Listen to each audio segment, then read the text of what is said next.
Yoki kameraga olaverar ekansizda. Har nima qilsangiz kameraga olasiz.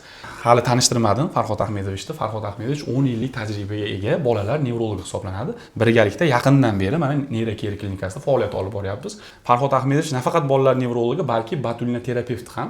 Sababi mana vodiyda birinchilardan bo'lib Farhod Ahmedovich, ya'ni Farhod akani o'zlari olib kirgan. Men esimda bor. Aka aytganingizda hali shug'ullanib, malaka oshirishlarga Rossiya, Qozog'istonga borganingizda men o'zim ko'rganman videolaringizni ham. Men nima demoqchiman? Agar sizda bolalar nevrologiyasi sohasi bo'yicha muammolar bo'lsa yoki DTP bolalar bor, ularga botulina terapiya qilish kerak bo'lsa, aynan Farhod Ahmedovichga murojaat qilishlaring mumkin. Neyrokir klinikasida o'z ish faoliyatimizni olib boryapmiz.